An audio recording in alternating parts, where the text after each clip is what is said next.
Fala, nação paraense, tudo bem com vocês? Aqui quem fala é o Paulo, do Atlético Mil Grau. E bem-vindos ao segundo episódio do Podcap. E, cara, não tem maneira melhor de começar esses bate-papos do que a gente começar primeiro com o Cocito e agora tá com os caras que tá marcado eternamente na história do Atlético Paranaense.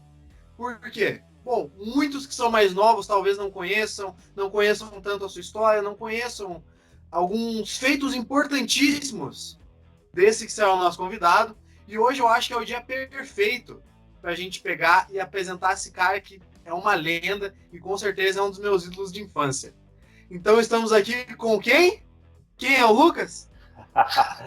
Eu sou o Lucas, Paulo, eu sou o Lucas. Prazer enorme participar, é sempre muito bacana quando as pessoas me encontram aqui no interiorzão de São Paulo e bem gostoso escutar essas suas palavras e saber que ainda sou reconhecido, que ainda sou lembrado.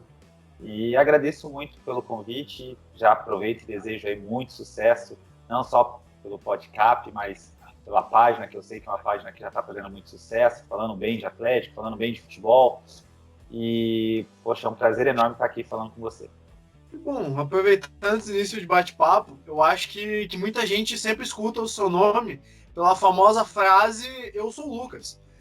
Porém, aquela coisa, como nós temos ainda uma torcida muito jovem, que está se renovando, está crescendo, eu acho que muita gente não conhece tão a fundo quem foi você e conhece mais aquele quadrado mágico de 1999, que tinha você encabeçando, ali com Kelly, Sandoval. Cara, antes da gente começar, eu vou te fazer uma pergunta. Qual o gol mais bonito da sua carreira e por que foi aquele contra o Paraná com cruzamento de letra do Kelly? Você tocou num ponto bom. O quadrado mágico não foi. Quando a gente fala, né, do quadrado mágico que coloca só eu, o Kelly, o Kleber e o Adriano Gabiru, é até uma maneira ruim, porque realmente você tocou no nome que foi um dos precursores para nos ajudar, que foi o Sandoval. As pessoas às vezes esquecem que o Sandoval foi um dos grandes nomes, por ele ser experiente, por vir lá de São Paulo. E porque o Sandoval nos ajudou muito, né? E só se consolidou esse quadrado mágico depois pela experiência do Sandoval, que nos ajudou e muito em 99, ali no início, na Copa do Brasil. Ele trazia a sua experiência e ele só fortaleceu, né? É óbvio que o sucesso foi implantado depois no Brasileiro pelo Kelly, o Adriano Gabiru, eu e o Kleber, mas o Sandoval, você toca, era bom que pudesse falar o quinteto, né? E não só o quarteto. Mas... Eu até falei do Sandoval, porque muita gente, quando vem conversar, eles colocam Kleber sempre. Só que eu acho importante a gente começar a falar desse ano importante, que foi 1999, justamente por ele, que foi uma peça importante. Eu acho que sem ele, talvez, eu acho que não houvesse essa competitividade tão grande, o Kleber talvez não subisse com aquele mesmo ímpeto, né? Sim, eu posso garantir, porque o Sandoval era um cara, além de tudo, muito de grupo, né? Eu me lembro bem que teve um jogo contra o Paraná pela Copa Sul, que eu erro o pênalti, não era Sul Minas ainda, era só Copa Sul, em 99 eu erro um pênalti, o Adriano Gabiru também erra, e em seguida a gente tem um jogo contra o Cruzeiro pela Copa do Brasil, lá em Belo Horizonte, no Mineirão, e surge um pênalti, sabe quando ninguém quer ir na bola? Estava naquela fase que os pênaltis não entravam, e o Kleber não podia jogar porque ele tinha já jogado pelo Motoclube, se eu não me engano, pela Copa do Brasil. E o Sandoval, com uma maneira tão... Lógico, eu não vou falar os palavrões que ele falou, mas me motivando, tipo, falando, vai lá, cara, você é o cara do time, você é o número 9, você tem que ter personalidade, pega a bola e vai. É óbvio que eu não bati de uma maneira tão clássica, né? Eu fechei os olhos e fiz o gol, mas isso fez com que realmente o Sandoval ficasse gravado na minha vida. E do clube, é importante quando você retoma, Paulo, porque é normal que quem faz mais gol, quem dá mais assistência, sempre seja mais lembrado. Isso é natural em qualquer clube, vai ser assim. Né? Normalmente a galera grava aquela escalação do fim. Exato, mas é sempre bom a gente relembrar quem carrega piano, né? O Cocito, por exemplo, se ele não faz aquele gol salvador contra o Curitiba, possivelmente a gente não ganharia aquele jogo, viria para o jogo da Arena da Baixada mais pressionado. Então, assim, são jogadores que realmente fazem parte. Quem estuda, quem realmente gosta de relembrar, sempre vai tocar nesses nomes. E hoje você tocou num nome que pouco se fala no Atlético do Sandoval, e foi um cara que nos ajudou e muito. Acho que até para consolidar esse quadrado mágico, que depois em 2000 ele já não estava, e a gente faz uma Libertadores fantástica, e ele não estava mais, mas ele foi uma peça importante. Falando do gol que você falou, sem dúvida nenhuma, esse do Kelly, que ele faz o cruzamento no Atlético, foi um dos gols mais bonitos que eu fiz. Mas tem um gol que eu faço contra o Nacional na Libertadores, lá no Uruguai, que pela grandeza do estádio, pela história que tinha e pela maneira que foi um gol de fora da área, um gol de muito longe, assim, também ficou muito gravado na minha memória. E como aqui é para recordar e falar de gols e de fatos que talvez as pessoas mais jovens não acompanharam tanto, esse gol contra o Nacional do Uruguai na Libertadores de 2000 também é um dos gols que entra na minha galeria de mais bonito. Perfeito.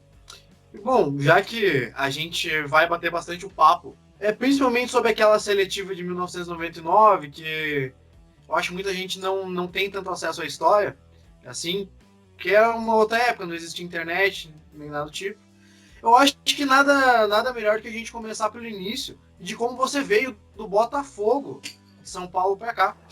Eu chego em 98, já nas finais do Paranaense, porém, por um acordo entre os clubes, o Botafogo de Ribeirão vinha num momento muito ruim, aqui na segunda divisão já do Paulista, e com chances de cair para a terceira. Então, o acordo que faz é que assim que o Botafogo não tivesse chances de ter esse descenso, eu iria para Curitiba. O Gustavo, ele como já tinha também uma deficiência, se eu não me engano, acho que o Wilson tinha tido um problema de saúde, o Gustavo foi o único que se apresentou para as finais do Paranaense, e o Cocito já estava machucado. Então a gente nós fomos vendidos 3 para normalmente jogar as finais do Paranaense, o Cocito já não poderia, o Gustavo acabou jogando e eu fiquei assistindo, né? Porque eu chego já nos 3 jogos sensacionais que foram ali contra o Curitiba, e vi de fora, mas o pessoal já tinha uma esperança muito grande em mim, uma contratação que não foi tão pequena, tão baixa, mas como você disse, não existia essa exposição midiática que existe hoje, apresentação com coletiva, mas eu fui comprado pelo Atlético, em valores para a época muito altos, numa parceria que eles fizeram com o Juan Figa, que tinha um clube no Uruguai, e ali já existia assim, uma expectativa bem grande, né, que eu pudesse substituir principalmente o Tuta, que era um jogador que eles confiavam muito, mas que sabiam que em breve poderia ser vendido. E foi o que aconteceu. Em 98 eu tenho pouquíssimas oportunidades, por ter o Tuta e o Varley como centroavantes, e ainda contrataram o Guga, aquele antigo centroavante do Santos, e eu tenho poucas oportunidades no Brasileiro de 98, mas toda vez que eu entrava, eu sentia que a torcida gostava, muitos pensavam que eu tinha vindo, inclusive, das categorias de base, é algo que eu sempre, quando eu tenho oportunidade, eu coloco, que eu vim, sim, da categoria de base do Botafogo, que eu disputei brasileiro de Série C e Série B pelo Botafogo, mesmo sendo muito jovem, mas como eu não pude jogar em 98 as finais do Paranaense, eu disputei uma Copa Tribuna pelos juniores. E, inclusive, fiz gol contra o Coxa, contra o Paraná, e as pessoas achavam que eu era oriundos da base do Atlético, mas não, eu só joguei para manter o ritmo, tanto é que antes de iniciar o Brasileiro, o Abel, na pré-temporada, eu já estava, a gente foi para Santa Catarina fazer a pré-temporada, mas esse ano de 98 é um ano que eu não tenho realmente muitas oportunidades, a não ser no final do ano que tem uma Copa Paraná, que não existe mais, mas a gente disputa ela, a gente acaba sagrando campeão da Copa Paraná, e em seguida vem o ano de 99, que aí sim de várias situações que nós vamos falar aqui, principalmente da seletiva, mas tem o famoso gol inaugural da reestreia, da reinauguração da Arena da Baixada, ou a inauguração, porque ela foi demolida, então é a inauguração de um novo estádio, de uma nova arena. Tem o gol contra o Flamengo, que eu me apresento, como você fez a apresentação no início, o Eu Sou Lucas, enfim, tem esse gol do Kelly, né, da jogada do Kelly, que é 75% o gol é lindo pela jogada dele. E, enfim, nós vamos falar de muita coisa aqui, mas batendo muito em cima da seletiva, que foi realmente um campeonato muito difícil, somente com clubes grandes, e a valorização dela, por mais que as pessoas, não tem valorização sim, toda vez a gente é lembrado pelo clube, toda vez a gente é lembrado pelos torcedores, entre nós jogadores, a gente sabe a importância que teve aquela seletiva para engrandecer ainda mais um clube que já era gigante, né? Já vinha de grandes times, de grandes conquistas, a Série B de 95, 96, uma Copa do Brasil e encantando o futebol brasileiro com Oséias e Paulo Rink. Então, assim, o Atlético já vinha num crescimento e eu acho que esse título, que é um título nacional, consolidou esse crescimento e é gostoso a gente fazer parte dessa história. Exatamente. Quando as pessoas vêm conversar comigo sobre a seletiva, eu falo, cara, além de ser um torneio único, que não ocorreu mais, vocês têm que entender a importância disso na época. Não é igual hoje, que hoje vão 8 times da Série A para uma Libertadores. Antigamente, ir para uma Libertadores é algo impressionante. E foi a primeira Libertadores da história do clube, em um campeonato que tiveram grandes equipes, grandes jogos. E eu considero que aquele foi o start até mesmo para o Petralha entender, não, o projeto a longo prazo que eu estou querendo implementar aqui tá dando certo. Eu acho que ali foi onde ele viu, não, dá realmente para fazer a âmbito nacional.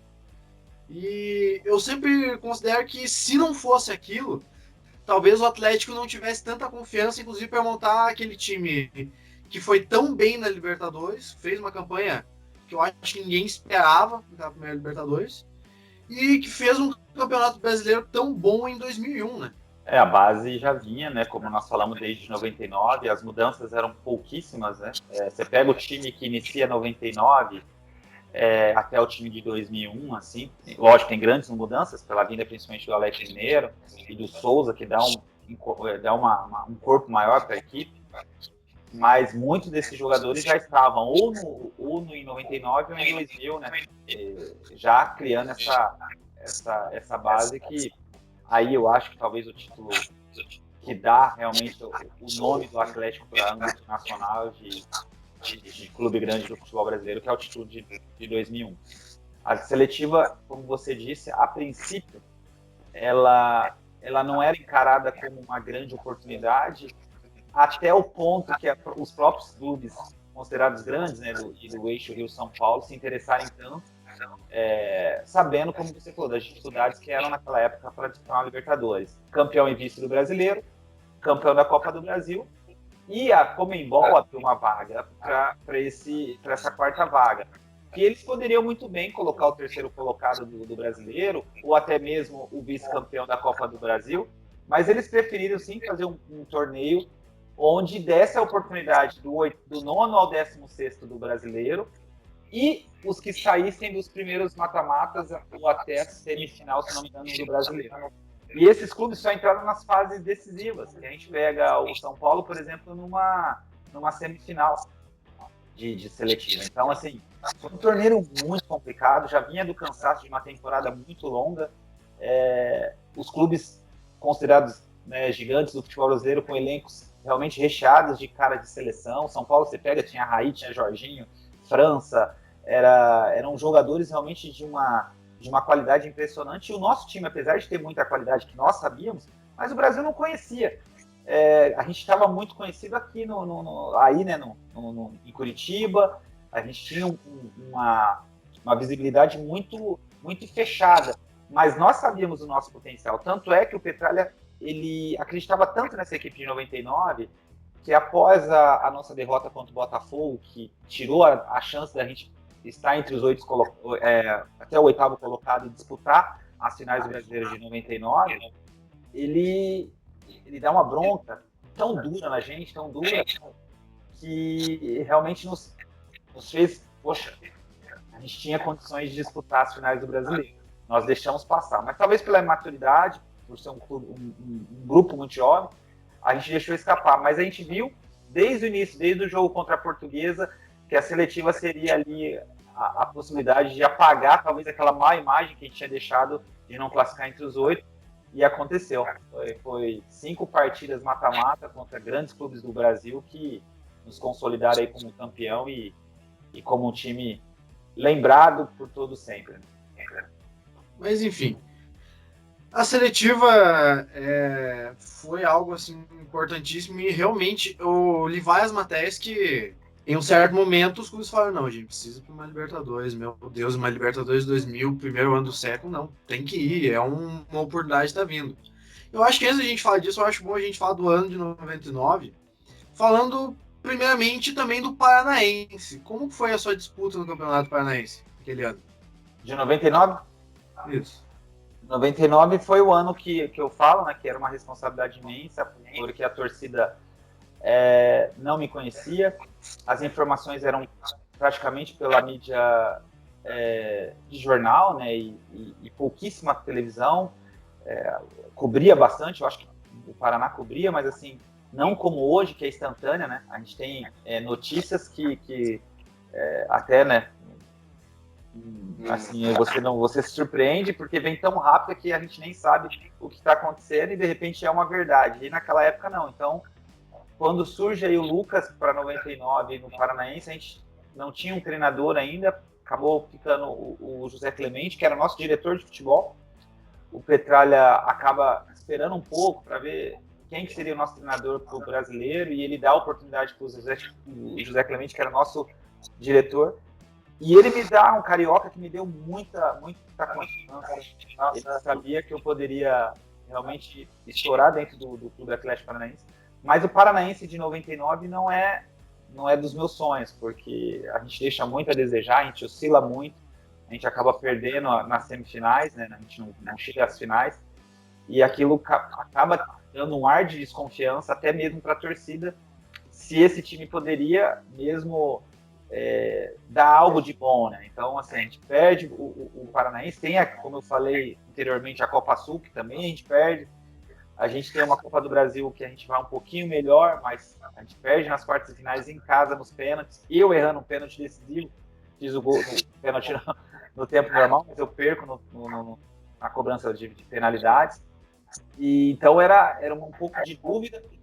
E a gente acaba esse primeiro semestre realmente questionando se realmente, não só eu, mas toda a equipe teria condições de fazer um brasileiro com o intuito de chegar longe. E o que acaba me ajudando, sinceridade, Paulo, é a inauguração da Baixada. Com essa esperança que todo mundo tinha, aquele saudosismo de voltar para casa, e eu faço o gol da inauguração da Baixada, aquilo me dá uma sobrevida. As pessoas acabam colocando o meu nome num pedestal por ter feito o primeiro gol, por voltar a casa, e realmente aquele estádio fazia com que a gente tinha uma emoção diferente.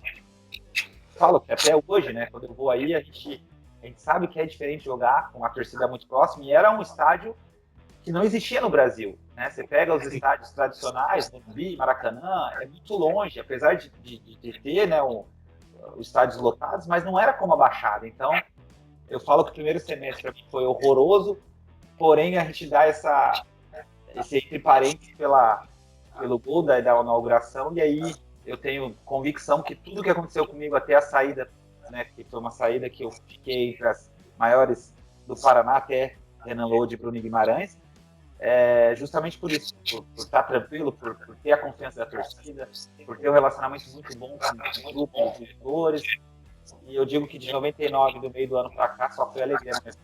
Né? E você e o Vanim, até hoje, ficam marcados na história. E eu acho que a gente tem que até dar um up a mais, porque o seu primeiro gol não foi o primeiro gol da história da Arena. Ele foi o primeiro gol da história de uma arena no Brasil. Que até aquele momento a Arena da Baixada era única. E ninguém sabia como ia ser aquilo. Era um jogo complicado contra o Cerro Porteño ainda. Eu escuto até hoje de vários torcedores que, por conta da campanha do Paranaense, eles não estavam tão confiantes nesse jogo. E para eles foi uma surpresa muito grande, e a partir daquele momento muitos torcedores começaram a se animar. Cara, uma volta para casa ganhando contra uma equipe que ela tinha um certo brilho assim na América do Sul, foi algo que animou bastante. E aproveitando falando desse jogo, cara, quando falaram para vocês que a inauguração ia ser contra o Cerro Porteño, que já era uma equipe conhecida, paraguaia, que vinha bem nos últimos anos. Como vocês encararam isso? Primeiro, a gente ficou muito feliz do Petralha nos dar a oportunidade de sermos nós os protagonistas, né? Porque você pode ver, Paulo, eu sei que no Corinthians eles fizeram um jogo festivo, onde arranjaram um pênalti para o Rivelino fazer o gol, né, o primeiro gol da Arena do Corinthians.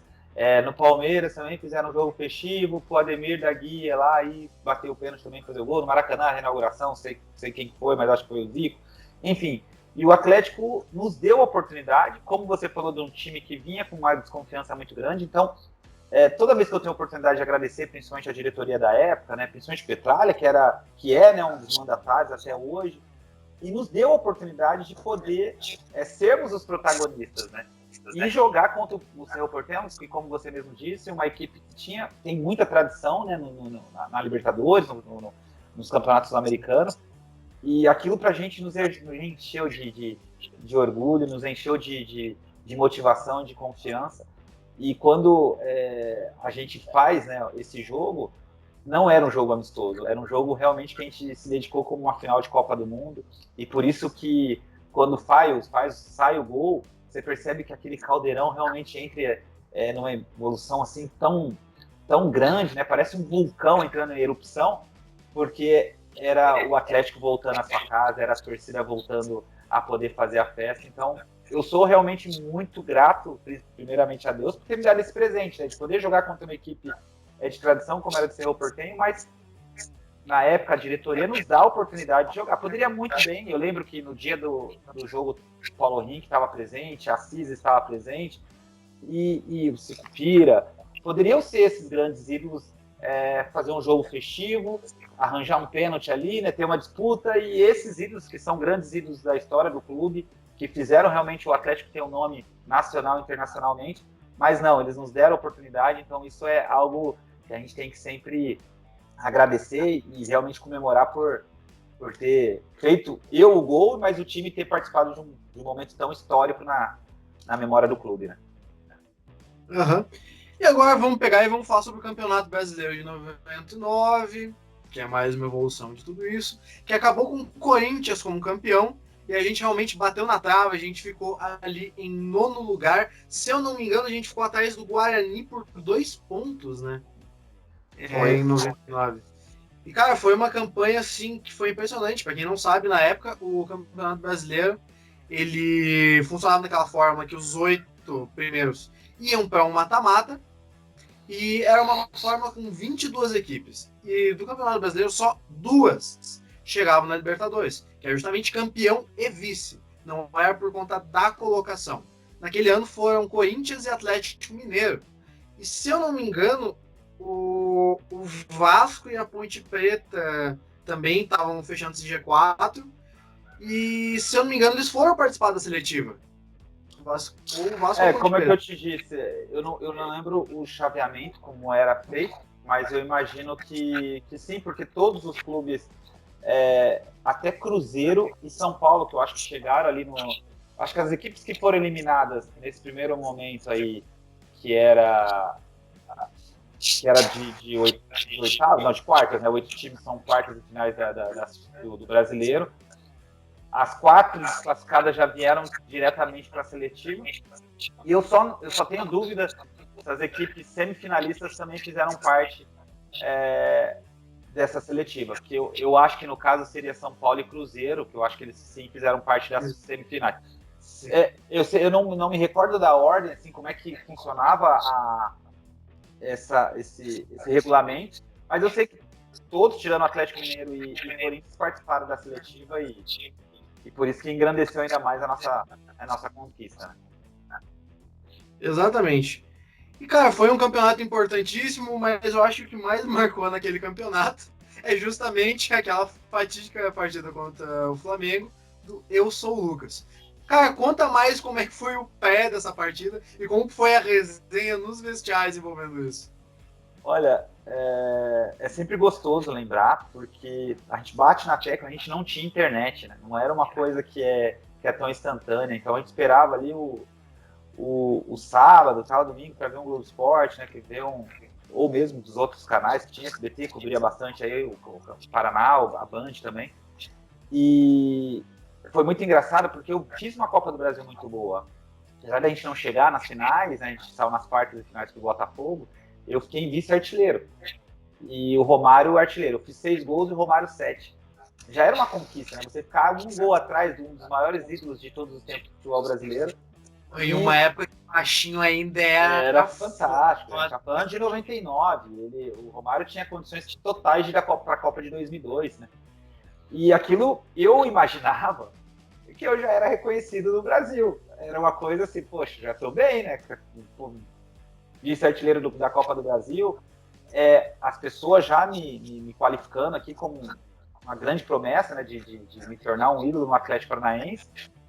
E no brasileiro, a gente começa bem relativamente. A gente, apesar de perder o primeiro jogo para o Grêmio, a gente faz uma partida excepcional contra o Santos. E aí tem o jogo do Flamengo. E na semana fazem uma pergunta para o Klemer. Tanto é que muita gente fala que é o Romário. E eu não sei se eu teria a mesma audácia se fosse o Romário que tivesse perguntado quem era o Lucas, porque talvez eu não teria essa audácia de fazer isso. Mas o Klemer, ele responde de uma maneira, a gente não sabe se até hoje se foi espontânea ou de brincadeira, que o repórter pergunta, e tem isso nos YouTube da vida, as pessoas, igual você falou, que não conhecem a história, podem ver, e pergunta, e o Lucas, tá preocupado com o Lucas? E ele responde rápido, Lucas, tá de brincadeira, tá de sacanagem, tá? Pô, os caras acabaram comigo no vestiário, a gente não ficava em hotel, né? Não sei se hoje em dia o Atlético fica, quando joga em casa, concentra em hotel, a gente ficava no CT, cada um no seu quarto. Pô, mas foi uma sacanagem comigo.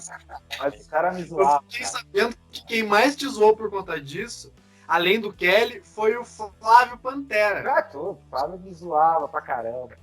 E os caras, eu sempre fui muito de boa, assim, mas sempre muito discreto, né? Nunca entrei em polêmica, tudo. Aí os caras me sacaneavam, cara. Falavam, poxa, você achou que tava bem, achou que era o craque do Brasil. E aquilo, sinceridade, não entrei em campo com essa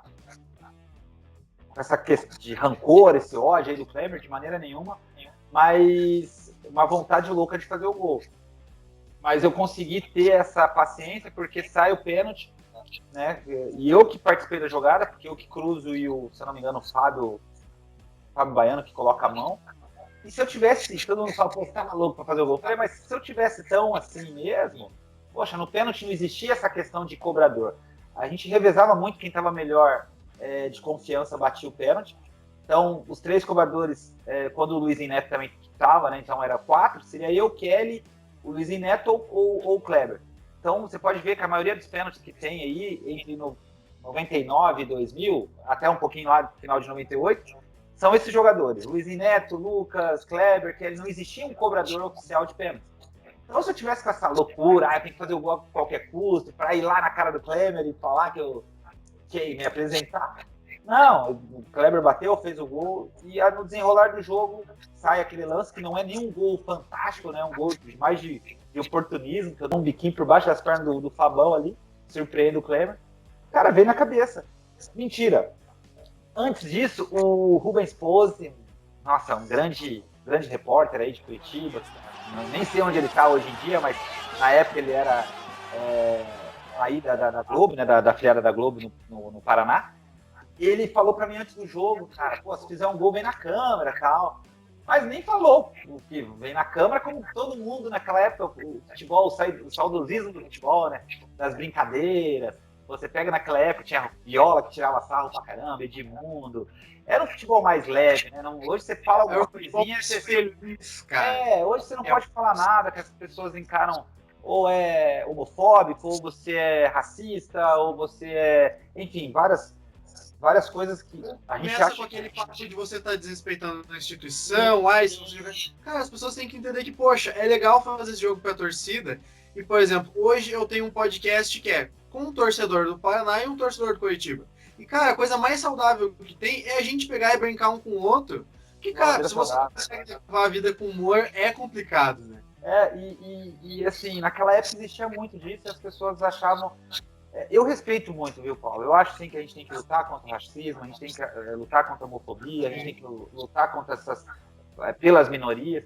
Mas eu acredito que no futebol, principalmente um esporte onde leva alegria, onde a gente leva... É um teatro, né? É um espetáculo que a gente faz para as pessoas.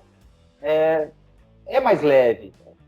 Lógico, se o cara fugir um pouco, principalmente quando existe o racismo explícito, né? Que é nas arquibancadas, uma coisa mais pesada, tem que ser punido, tem que ser... Mas existem coisas que não, que estão fora desse contexto. Que é na brincadeira, que o cara vai e sacaneia o outro. Naquela época existia muito. E o Rubens falou, pô, vem na cana, faz alguma coisa aí. E eu fico aquilo na cabeça assim, mas esqueci, na hora que eu faço o gol, eu lembrei dele. Tanto é que eu vou, né, na câmera ali, só que eu não tinha o que fazer, porque eu não era um jogador desse estilo também, de polêmico, ou dessas brincadeiras. Não era, sempre fui muito discreto. Mas veio na cabeça, falei, eu vou falar meu nome. A única coisa que veio e sai bem espontâneo. Fala ali, eu sou o Lucas, e o Kelly vem atrás, ele é o Lucas. E, cara, pegou de tal maneira aí que é impossível eu ir em Curitiba, ou até mesmo em Paraná, quando eu estava lá na seleção em Londrina. Todo mundo que lembra de mim, é óbvio que tem várias conquistas, vários gols importantes, vários títulos importantes, mas o Eu Sou o Lucas é a marca registrada da minha passagem no Atlético. Aí. Não, eu aposto que depois disso o Klemer nunca mais esqueceu de você. Espero que também não me vê, né, Miguel? Por mais que você não fosse com raiva, nada, você foi mordidinho, você ficou pensando, não, vou fazer um gol. Foi uma motivaçãozinha. Mas... Não, motivação, com certeza, não tenha dúvida. E era isso sempre, é o que eu tô te falando, fui muito...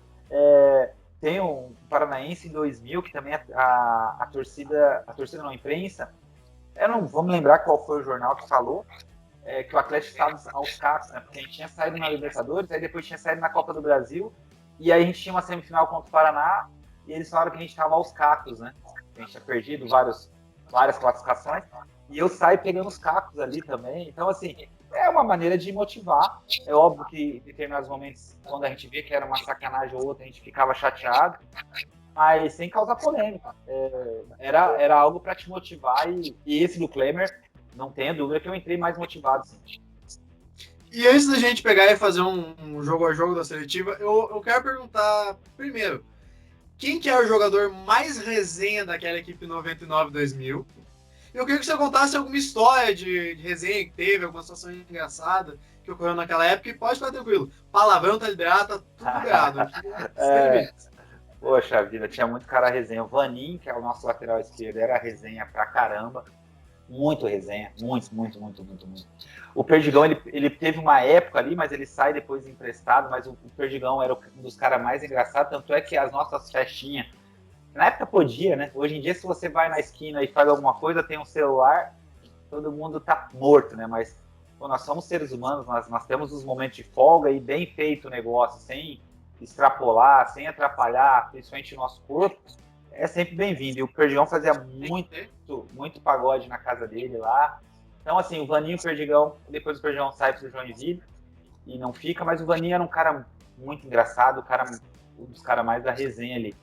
Mas a gente tinha muito, o Kleber, por mais discreto que o Kleber seja, assim, mais tímido, né? Porque discreto ele não tinha nada, ele era tímido.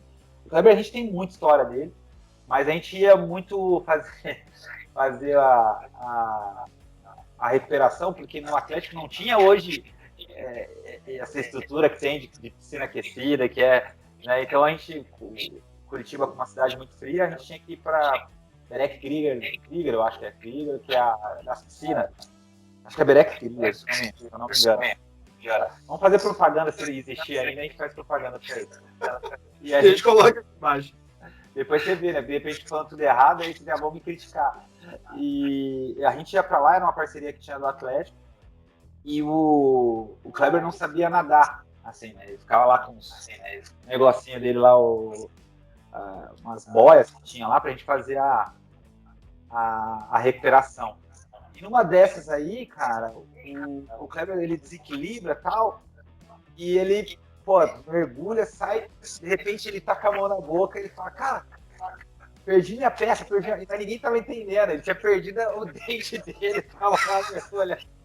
a peça.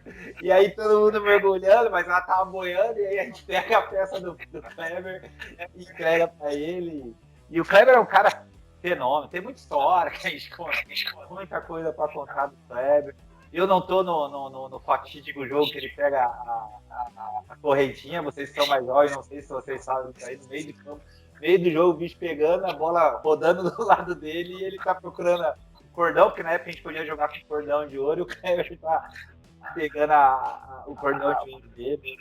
Mas enfim, é muita coisa que a gente tem. A gente vai ter que fazer um podcast aí, só das resenhas, que tem muita coisa engraçada.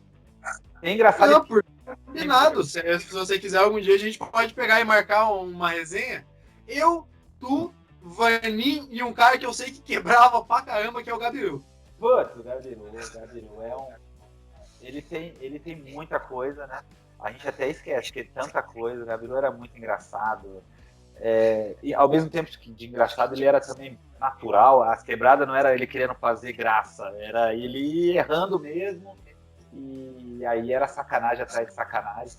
Mas bem leve, como a gente falou, não existia assim uma cobrança muito grande entre nós, existiam brigas, mas o nosso relacionamento foi muito de família.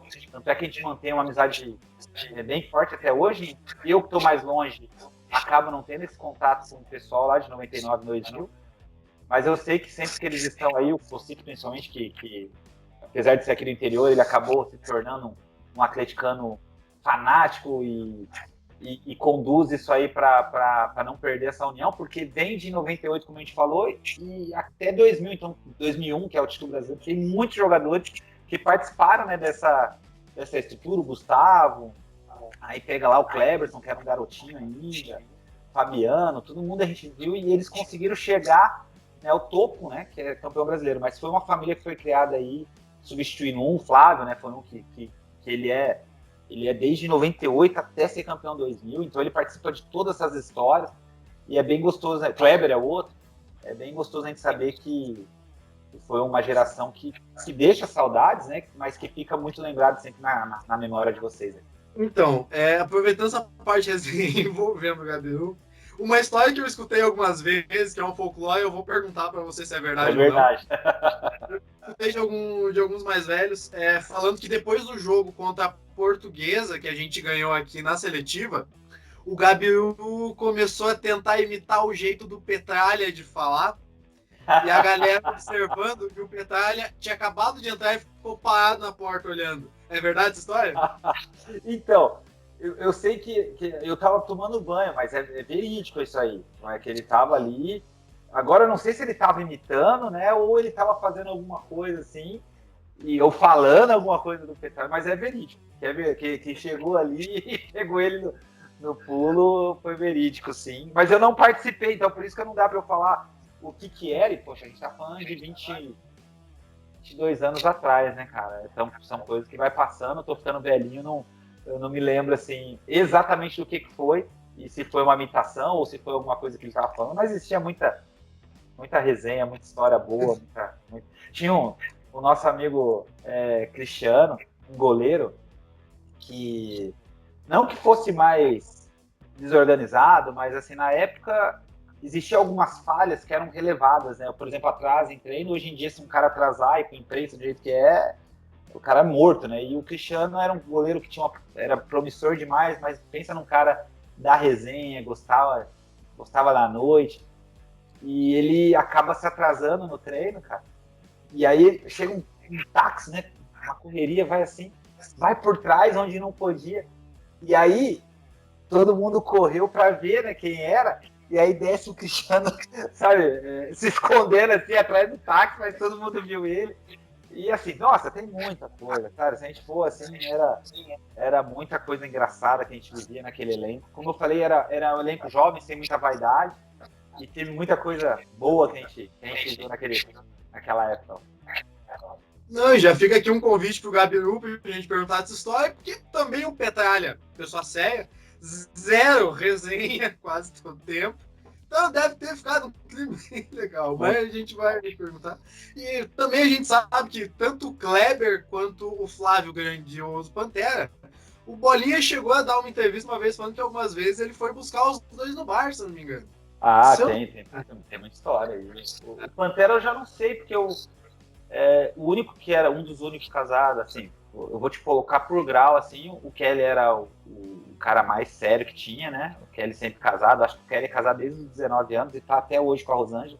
O Kelly, na verdade, foi um dos exemplos que eu quis seguir, tanto é que eu casei cedo também, com 24 eu já casei, não tão cedo quanto ele, e estou até hoje com a minha esposa, mas ele foi uma referência para mim nesse aspecto de série. Então o Kelly, toda resenha que tiver aí de bar, essas coisas, certeza que é mentira. E o Flávio era muito ligado ao Kelly também, então não sei se confere isso aí. Agora Kleber, eu. É que foi alguma coisa que ele comentou no FuraCast, que ele tinha ido pegar um jogador no bar e ele falou, Chegou ó, lá, era. se você não quiser ir, eu te arrasto, alguma coisa assim. Não, porque era uma equipe praticamente solteira, assim, é o que eu falei, era todo mundo sem compromisso nenhum, então tinha muita história dessa. Tanto é que, entrando só um pouquinho, depois a gente volta, mas a gente tá falando de resenha, no jogo do Cruzeiro que a gente ganha na seletiva de 3-0, poxa, fiz 3 gols, eu falei, meu Deus, é hoje, né, cara? Tô tranquilo, é tudo meu, tudo eu vou, onde eu for, vou estar grandão.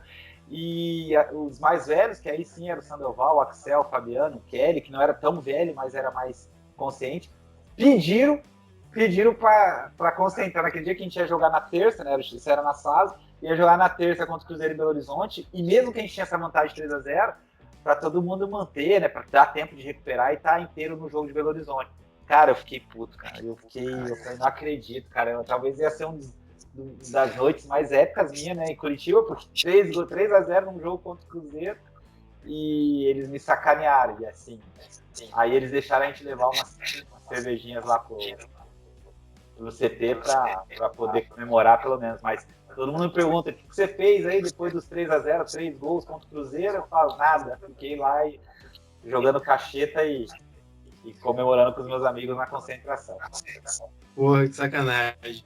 Mas enfim, vamos comentar sobre esses 4 jogos finais antes da gente entrar em outros papos. Cara, o primeiro jogo que a gente teve na seletiva foi contra a Portuguesa e a gente perdeu o primeiro jogo por 3-1. E muita gente, a partir daquele jogo, ficou meio receosa. Como vocês encararam a segunda partida?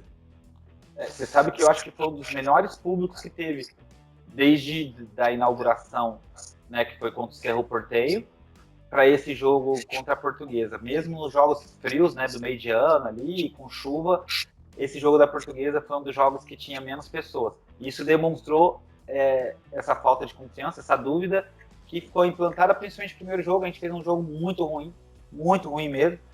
Só que eu fiz um gol lá que nos deu uma sobrevida, porque se a gente vem com 3-0 contra a Portuguesa, eu acho que seria mais difícil, a gente ter que fazer 4 ou 3 para levar para os pênaltis. Mas esse gol fora que existia, nos deu uma sobrevida e a gente vem para Curitiba, nós jogadores, com uma certeza que a gente tinha feito um jogo muito ruim e que se a gente jogasse da maneira que a gente tinha normal de jogar, a gente conseguiria ganhar. Tanto é que na preleção o Vadão nos fala isso, fala, olha, joguem o que vocês sabem. A preleção dele foi muito curta, me lembro muito bem que ele não deu aquela preleção de, ele gostava, né, de tecnologia, ele falou, hoje eu não tenho muito o que falar. Esqueça o que vocês fizeram em São Paulo e faça o que vocês sabem. Nossa, aquilo foi uma alegria, porque não teve aquela chatice de ficar 30, 40 minutos numa preleção e fomos pro jogo, fizemos 2-0, mas assim, muito tranquilo. E aí, quem não foi no jogo deixou de ver um grande jogo, que a gente fez 2-0, mas perdemos muito gol, foi um jogo muito tranquilo, era pra gente ter ganho 4, 5-0, 4 da Portuguesa, levamos o jogo bem tranquilo mesmo. E beleza, depois disso a gente foi parar na próxima fase contra o nosso saudoso Coritiba. Saudoso que eles morreram? Aí você falou saudoso, eles já morreram? Olha, quase. Se não morrer, tô no caminho. Eu no caminho de morrer. Aí foi já era um jogo que envolvia a rivalidade, né? Envolvia essa questão da gente não ter ganho, né, no Brasileiro. A gente tinha perdido para eles, né, se eu não me engano, 99 ou empatado, a gente não tinha ganho no Brasileiro deles. E a gente faz novamente um primeiro tempo muito ruim. No primeiro jogo no Couto Pereira. Um primeiro tempo de se esquecer, assim. Foi 1-0 para eles, assim, no primeiro tempo. para ser uns 3, 4, mais fácil. E o Vadão faz uma substituição, meio que não tão audaciosa. Ele fecha o meio de campo, né? Ele põe o Cocito para dar uma fortalecida no meio de campo, porque o nosso time era muito ofensivo mesmo. E ele, nesse receio, talvez, de levar mais gols e trazer o jogo para baixada, né? Para a gente poder ter um jogo de igual para igual e decidir em casa. Eu acho que a intenção dele não era nem fazer o que aconteceu, mas sim fechar o time, ter os contra-ataques e a gente ou empatar ou pelo menos ficar com esse 1-0. Mas pelo contrário, o Cocito nos dá uma segurança tão grande na parte defensiva, e o Cocito, por mais que muita gente fale, o Cocito tinha um bom passe, o Cocito tinha uma visão de jogo muito boa. É porque ele ficou incorporado com esse negócio do Kaká depois, mas até então ninguém conhecia o Cocito como um cara de dar pancada. Eu conheço o Cocito desde os 12 anos de idade. O Cocito foi sempre um volante que dava letra, que fazia virada de 30, 40 metros. Vocês vieram do mesmo Botafogo que São Então, Paulo. pra mim não era surpresa nenhuma quando ele pedalava ou quando ele dava um 3 dedos. E nesse jogo foi o que aconteceu. Você pega o segundo tempo inteiro, todas as saídas de jogadas nossas saem do pé dele para quebrar uma linha, que hoje eles falam muito isso, né? Quebrar uma linha. Então o Cocito sabia dar uma pedalada, quebrava a linha. Ele não era um cara aqui para sair driblando, mas tocava no Kelly, tocava no Kleber, tocava em mim. Então aquilo nos deu, e ele faz um golaço que abre ali.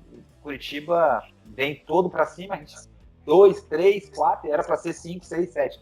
E nós viemos para a Baixada tão confiantes com esse resultado que a gente faz uma merda de jogo, desculpa o palavrão, a gente faz um jogo horroroso e a gente acaba perdendo o primeiro Atletiba na nova arena, né, que era para a gente, de repente, fazer uma goleada, encantar a torcida, a gente perde. E ali também é um fato triste, né, que é o primeiro Atletiba na Arena da Baixada, nós perdemos. Mas, enfim, classificamos e fomos para outro jogo. O próximo jogo é o jogo contra o Internacional, que o primeiro jogo foi um empate. Eu quero saber como é que foi esse jogo. Olha, esse jogo é um jogo muito, muito legal, porque o Inter também tinha um time muito forte. A gente jogou um jogo de igual para igual, conduzindo aí, já pensando, porque a gente tem 2 jogos que a gente conseguiu levar para a arena e classificar. Então, um jogo mais pensado, não abrindo tanto, o Vadão fazendo um esquema já mais tranquilo, não se abrindo para não levar vários gols e depois ter que reverter na arena. E é um jogo bem disputado, a gente sai perdendo. E vou te falar, eu treinava muito falta, muito. Eu, Luizinho, o Luizinho sempre um exímio cobrador de falta. Tanto é que eu não tive muitas oportunidades de fazer gol de falta no Atlético, não por falta de qualidade, porque sim, tinha um cara que era muito acima de mim. Mas eu treinava muito, o Luizinho Neto vai lembrar, a gente treinava, ficava exaustivamente treinando. E eu bati algumas, lógico. Como eu bati menos faltas, não fiz gol de falta no Atlético, mas eu bati algumas, infelizmente não saiu gol. E o Kleber, que depois virou Kleber Pereira, nunca treinou falta. O cara, ele era aquele cara, sempre pensa num cara largado, chegava sempre mais tarde na pré-temporada, uma barrigona, mas pensa num cara que tinha uma qualidade impressionante. O Kleber é aquele cara que nasceu com o dom, né? Tem uns que Cristiano Ronaldo e Messi. Messi nasceu pronto, Cristiano Ronaldo se tornou fenômeno treinando, e o Kleber nasceu pronto para finalizar, para bater bem na bola, para se posicionar bem, e não precisava treinar. A torcida vai identificar muito o que eu estou falando aqui, e o Kleber já deve ter estado muito isso. O Kleber Pereira, grandioso incendiário, a gente costumava falar aqui que é impressionante o quanto ele errava alguns gols fáceis. Mas ele fazia uns gols absurdos que não dava para entender. Ele tinha tanta qualidade que em alguns momentos ele era displicente. Era esse o problema dele. Se ele se concentrasse tanto, ele é hoje o segundo maior artilheiro do Atlético, eu tenho convicção que ele passaria o Sucupira assim, de longe, pelo tanto de tempo que ele ficou, né, no Atlético. Se eu não me engano, ele ficou de 98, de 99 até 2002, se eu não me engano, né, 2003. Ele sai, eu acho que 2000. Ele nesse curto espaço, ele quase chegou no Sucupira e realmente perdendo alguns gols que fáceis assim, pela displicência dele, mas era um cara impressionante. Uma finalização de esquerda, de direita, cabeceava bem. Ele não era um centroavante durão, ele sabia fazer um 2, ele sabia driblar. Pensa num cara perfeito como centroavante. E a gente descobriu nesse jogo do Inter que batia a falta demais. Porque ele pede pro Luizinho, E aí você pode ver, você pegar o jogo, você vai ver, tá o Luizinho, eu ali conversando, ele fala, não, eu vou bater. Eu acho que ele sofre a falta, e ele já briga, já pega a bola e fala, eu vou bater. E de pé, assim, que ele tem que jogar mais, a bola seria canhoto, no caso, ele faz um gol memorável, um golaço de falta, que nos traz aí para vir para Curitiba mais tranquilo, né, que a gente vem com 1-1. Então, o empate de 0x0 é nosso, e normalmente na Baixada a gente nunca ia ter 0x0, a gente ia fazer gol. Então, a gente vem bem mais tranquilo, e aí a gente faz um jogo também muito tranquilo contra o Inter em casa, um jogo que a gente faz 2x0, o Kleber fazendo um gol com uma assistência minha, se não me engano o Gustavo faz o segundo, e aí vamos lá para a semifinal, aí sim, com esses times que já tinham chegado mais longe no brasileiro, e a gente vai ter que a pedreira seria maior. E para quem não entende, hoje o São Paulo está numa situação mais crítica. Na época, o São Paulo era um bicampeão da Libertadores, bicampeão do mundo, um time absurdo. Tanto que muita gente dava tanto o São Paulo quanto o Cruzeiro como os favoritos ao título da seletiva. O Atlético até o momento tinha chegado com uma surpresa. Mais surpresa até o Atlético do que o Vitória, que na época tinha uma base boa pra caramba. E nós chegamos ali e fizemos um jogo absurdo contra o São Paulo. Conta mais sobre esse jogo. Você tocou aí no ponto, né? O São Paulo já tinha uma tradição de ser um time fortíssimo, vinha, né, já com a chance de ser campeão brasileiro, tinha chegado até bem próximo ali para ser campeão brasileiro, para bater campeão. E eles chegam na seletiva, você vê que a decisão seria no Morumbi. Eles já chegam, já além do favoritismo, já com uma vantagem, né? Porque aí inverte, né? Nós tínhamos sido o nono, então até o jogo do Inter, todas as decisões nossas foram dentro da nossa casa. Então, não existia essa possibilidade desse campeonato seletivo, que a gente faz o jogo contra o São Paulo, além da desvantagem de jogar o segundo em casa, não na Baixada. Mais uma vez, né? Porque depois, em 2005, tem também essa questão do São Paulo não jogar na Baixada, eles morriam de medo de jogar na Baixada. Até pouco tempo nunca tinham ganho da gente dentro da Nova Arena.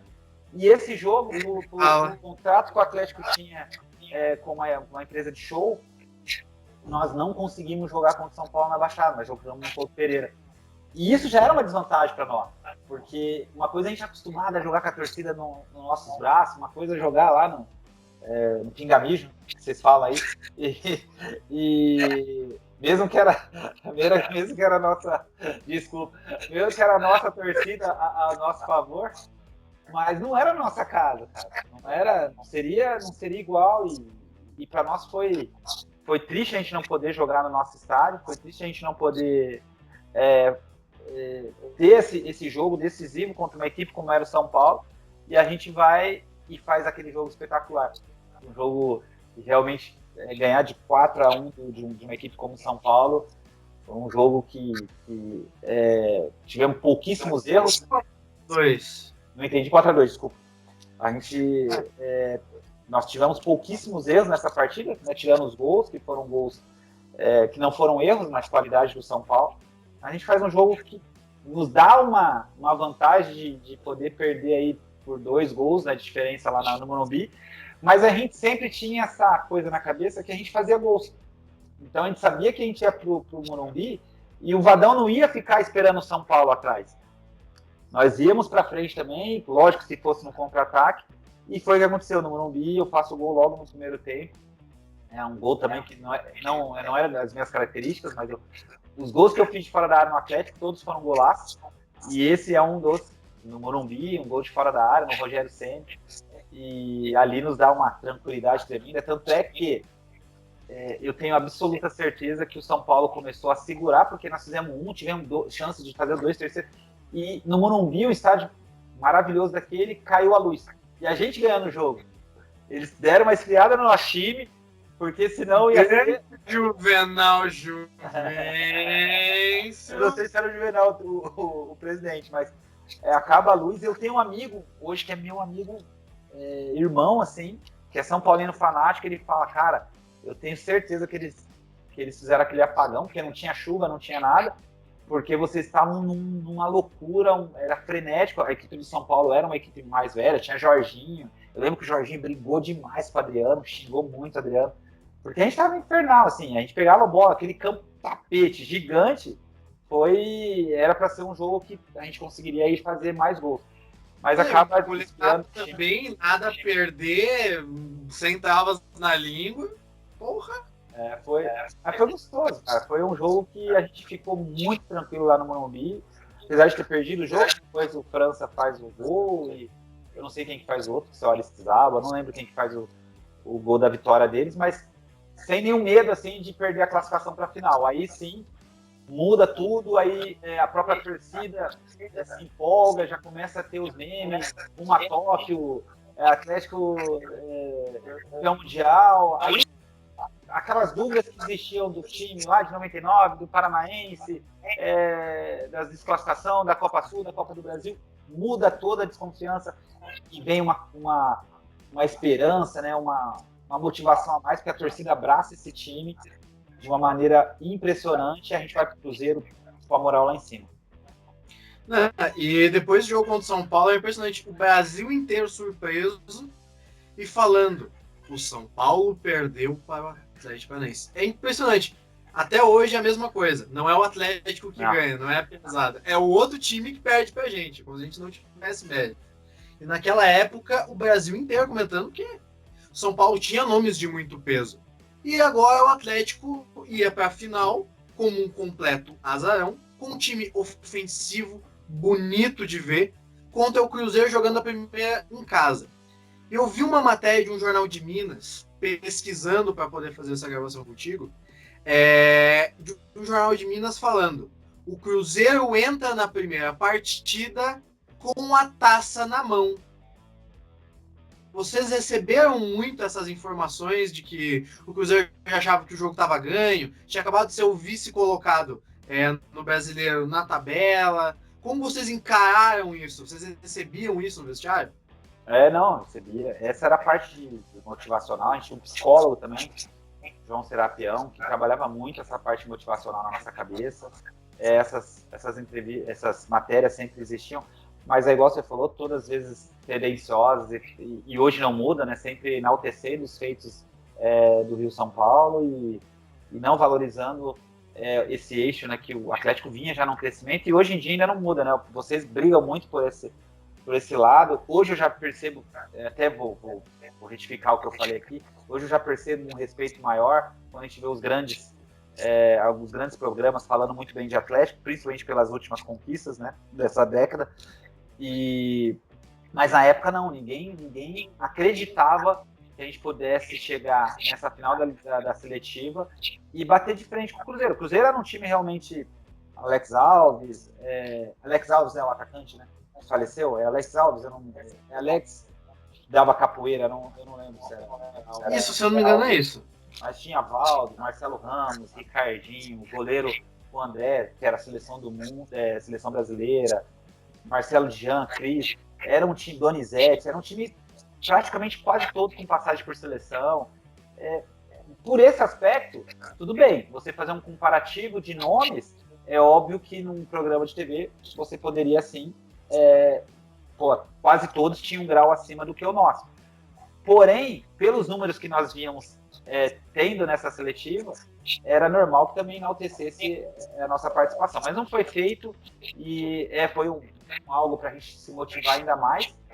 E o primeiro jogo na Arena foi comprovado que nós não estávamos de brincadeira, que a gente sabia que podia fazer frente ao Cruzeiro, podia fazer frente a qualquer time do Brasil.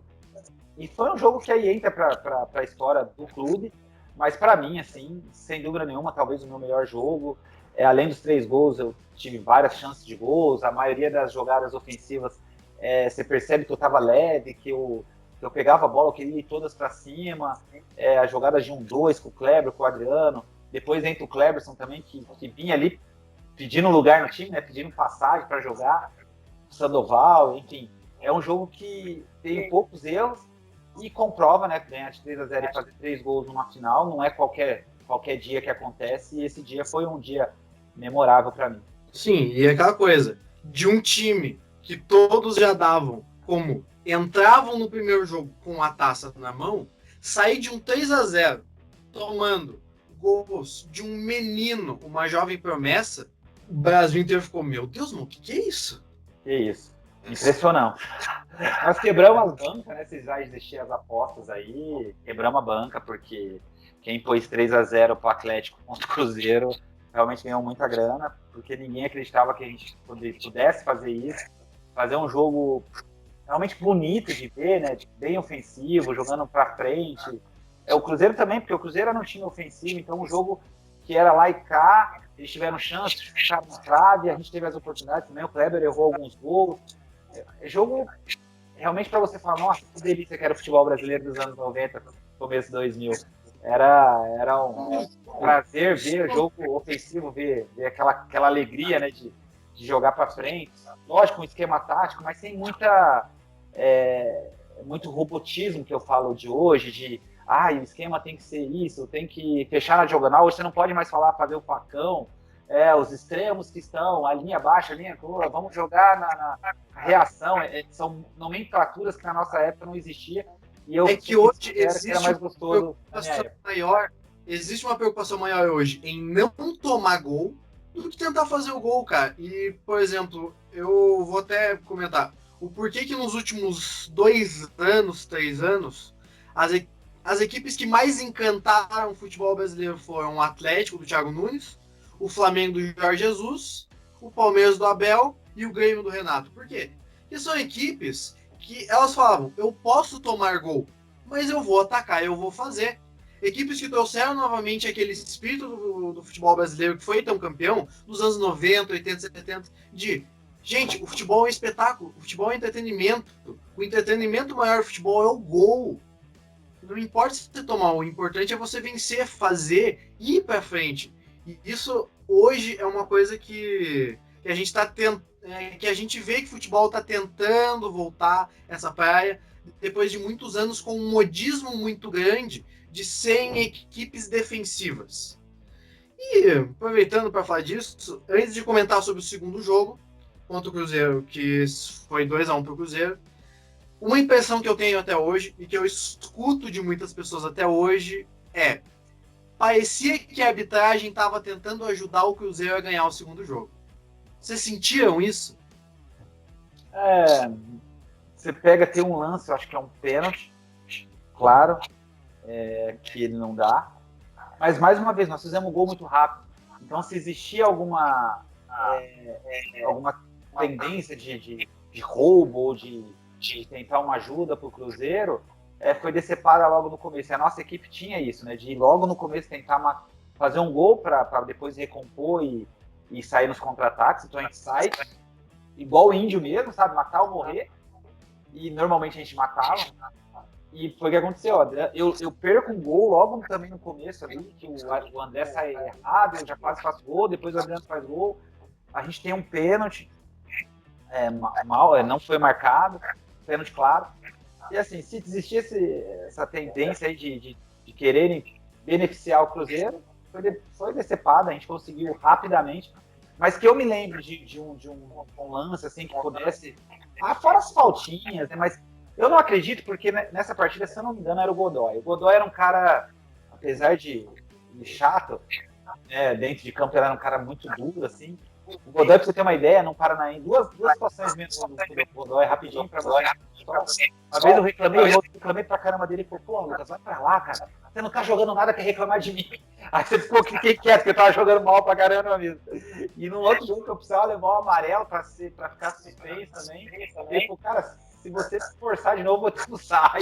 Então, assim, era um cara que a gente sabia que ele tinha um linguajar duro, mas eu não acredito, isso falando por mim, assim, se for ele, depois a gente pode olhar, porque é uma gravação, você vai ver, de repente você tira tudo isso que eu falei, mas se não for, vai permanecer. Eu acho que nesse jogo era o Godoy, e o Godoy era um cara que era imparcial mesmo, ele não tinha lado não, ele era duro, ele errava pra caramba, porque não tinha VAR, não tinha nada das coisas, mas ele seguia o que ele via ali naquele momento, né? Você percebia que não era um cara que tinha esse lado bandido, não. Sim. E, bom, eu já vou aproveitar para a gente entrar no último assunto. Eu até vou te fazer um convite para você vir aqui participar de novo, que eu quero fazer um vídeo contigo falando sobre a Libertadores de 2000 Vou chamar alguma outra pessoa daquele time. E eu quero comentar muito sobre como foi a sua atuação na seleção olímpica brasileira. Você foi o artilheiro. E como foi ser, naquela época, hoje, para as pessoas terem ideia, com os valores do futebol atual, você ainda é a oitava contratação, oitava venda mais alta da história do Brasil. Se eu não me engano, 21,3 milhões de dólares ou euros. E na época você era o jogador mais caro a ser vendido no Brasil. Você foi para o Rennes da França. Como foi disputar as Olimpíadas com a seleção? E como você se sentiu depois daquela venda? Foi uma pressão muito grande, primeiro, né, por você ser vendido nessas cifras. Esses tempo atrás eu fui num jogo aí na Arena e conversei muito com o Petralha sobre isso. E ele me explicou alguns detalhes, né, dessa venda. O Petralha sempre muito bem nessa parte, né, em outras ele também, mas nessa parte de venda de jogadores ele sempre consegue ter essa facilidade. E nesse caso ele diz para mim, né, que tinha, na verdade, muitas equipes, mas a única que tinha feito uma proposta era a Inter de Milão, e ele estava em Paris fazendo essa negociação com a Inter, quando chegou essa questão desse clube, que era desconhecido, né, para o Brasil. E aí ele falou os valores que já tinha em mesa da Inter, e ele conseguiu quase que dobrar, né, assim. Então, para mim, financeiramente foi muito bom, para o clube, para o Atlético foi muito bom. E para o Rennes não tanto, porque eles pegaram um jogador ainda com várias dificuldades, várias deficiências. Eu tinha só 21 anos, apesar de ter já uma bagagem enorme, de jogar Série C aqui no Botafogo, Série B, pegar divisões de caras assim, que não tem câmera e o cara te dá soco e você não poder pipocar, de ter que continuar. Aí você vem, já tinha 2 brasileiros na bagagem, Libertadores. Eu não era um jogador inexperiente, mas ainda me faltava algo para você dizer que eu estava pronto para a Europa. Mas eu escutei era o você momento. falando em uma entrevista para o Globo Esporte, falando que a maneira que o Rennes te contratou, eles estavam imaginando um novo Pelé. Ele achou que você ia chegar pronto, ia resolver e mudar o patamar do Rennes. Eles meio que não te deram espaço para evoluir. Exatamente isso. E o pior ainda, porque eu sendo convocado constantemente para a seleção, a gente teve jogos amistosos no Chile e em Santa Catarina. Então eu perco o primeiro momento, né, da pré-temporada lá no Rennes. Então eu não participo, eu não me adapto, eu não sei falar francês, eu chego totalmente cru. Faço 2 jogos, sou convocado para as Olimpíadas, fico um mês fora novamente. Então, novamente, eu não tenho tempo de me adaptar. E quando volto, volto com a frustração da Olimpíada, que é difícil. E aí eu digo que hoje em dia os jogadores nessas cifras tem o próprio preparador físico, tem um coach, tem um psicólogo. Eu estava sozinho, Rennes. Eu não era casado, eu não tinha ninguém. Eu tinha a vida que era uma vida glamurosa, com dinheiro, com tudo que eu queria aos meus pés, mas eu não tinha a minha cabeça boa, né? Porque eu vinha de uma frustração que, imagina você perder. Não é como hoje, porque hoje eu acho que eu seria muito mais queimado, mas você perdeu a partida com 11 e os caras em 9, hoje em dia eu acho que a gente seria execrado, eu acho que não sobraria ninguém, como, na verdade, sobrou somente para ir para uma Copa do Mundo só o Ronaldinho Gaúcho e o Lúcio, né? Dos outros, alguns voltaram a ser convocados ainda, mas não conseguiram chegar a uma Copa do Mundo. E eu fiquei com aquilo também comigo, né? Era normal você ter 21 anos, você perde uma Olimpíada da maneira que a gente perdeu, as pessoas colocando em dúvida a sua capacidade. E eu te falo que eu demorei anos para poder recuperar a minha boa forma, a minha cabeça, e infelizmente quem sofreu foi o Rennes, porque eu não conseguia dentro de campo reagir, eu não conseguia reeditar. Fiz alguns bons jogos, também não é normal, eu não era um jogador tão ridículo para ficar 2 anos e meio num clube. As pessoas falam, né? Você foi mal na Europa.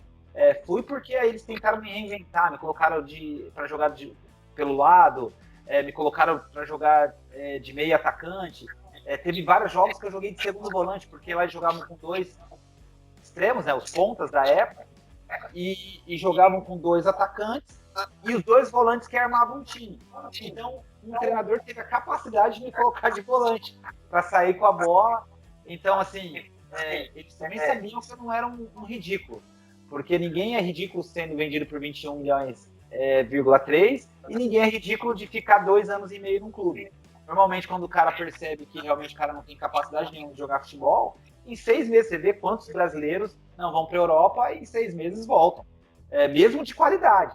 Então eu me mantive lá, tive alguns bons momentos, mas eu não consegui manter uma sequência muito boa, que culminou com uma decepção muito grande, porque os valores realmente eram enormes, mas eu não tenho esse receio de falar disso, porque eu sei que, como eu confio muito em Deus, acredito muito em Deus, era para ser dessa maneira que eu tinha que viver esse momento lá, me fortaleceu como ser humano, e qualquer momento que eu tive, mesmo hoje em dia, que eu não jogo futebol, todo momento que eu passo dificuldade, se eu tenho algum problema, eu sei que vai passar. Eu tenho que ter cabeça para sempre ser o mais curto possível, mas eu tenho certeza que a redenção vem, os dias bons voltam rapidamente. Exatamente, tu é um jogador que tem uma história muito bonita, muito, muito importante. E, cara, eu antes de te agradecer por esse papo, tudo, aqui já vai meu convite novamente para você voltar aqui. Eu quero que você fale sobre a sua passagem da Libertadores, eu quero que você comente sobre o futebol japonês, eu quero chegar num ponto que eu acho que é bem importante, que foi a tua breve passagem aqui em 2011. Eu acho que a gente ainda tem muita coisa para pegar e conversar. Já fica aqui o meu convite para você novamente. Vai ser um E agradeço. Opa! E agradeço muito esse papo, agradeço muito a disponibilidade. Eu fico muito feliz em poder falar com um ídolo de infância, um cara que sempre foi minha inspiração, foi uma das pessoas que me fez hoje torcer para esse clube. Fica aqui o meu eterno agradecimento. E pode deixar suas palavras finais aí para toda a torcida atleticana, para quem estava ansioso para discutir. Eu tenho que agradecer primeiramente a você, né, Paulo? O contato foi direto, é uma maneira bem natural. Eu falo que, apesar de não ter esse estilo midiático, né, tanto é que você me encontra lá no Instagram, o Instagram que é meu e da minha esposa, eu não tenho essa questão, porque eu acho que o que passou é bom ser valorizado por vocês. Eu não preciso ficar me vangloriando das coisas que eu fiz, mas eu tenho muita consciência do que eu fiz, que foi muito bacana no Atlético. Como a gente falou, era para falar muito de Atlético, muito dessa seletiva, e foi um bate-papo realmente muito gostoso. Eu espero que as pessoas também gostem, e como você disse, nas próximas vezes nós vamos ter tempo para falar de outros momentos também, né, como você falou de 2011, que às vezes é bom a gente relembrar, apesar de não ter sido uma passagem tão marcante quanto a primeira, mas é sempre bom a gente marcar, e se tem algumas dúvidas a gente consegue tirar, né, quando a gente tem a oportunidade de falar. Mas eu te desejo todo sucesso. Eu sei que além do podcast, do podcast, tem a página que está fazendo muito sucesso. Eu desejo que tenha mais sucesso, que outros jogadores, não só da minha época, mas os atuais também te concedam aí a oportunidade de você estar batendo esse papo. E torcer, né, para que o nosso Atlético, quando retomar aí as atividades normais, volte a nos dar as alegrias que vem nos dando nesses últimos tempos. Simplesmente isso. Eu sou um atleticano aqui do interior de São Paulo, sempre ligado nas notícias, aí, sempre ligado nos torneios que o Atlético está disputando, e espero que ele permaneça aí com essas conquistas que vem tanto nos encantando nesses últimos anos. Exatamente, torcemos para que o projeto continue e rumo ao Mundial, rumo à Libertadores. A gente confia no projeto também. Enfim, fica aqui o meu agradecimento. Muito obrigado a todos vocês que ouviram aqui. Curtam, comentem, compartilhem com seus amigos. Você que está vendo pelo YouTube, se inscreva no canal. Você que está escutando por todas as plataformas de áudio, cara, compartilhe no grupo do WhatsApp, compartilha com amigo, compartilha com um cara que pode não ser torcedor do Atlético, mas gosta de futebol. Esse papo aqui foi muito foda. Eu acho que eu não tenho como terminar esse bate-papo de uma maneira diferente, senão falando, ele é o Lucas. Valeu, galera. Até mais. Falou!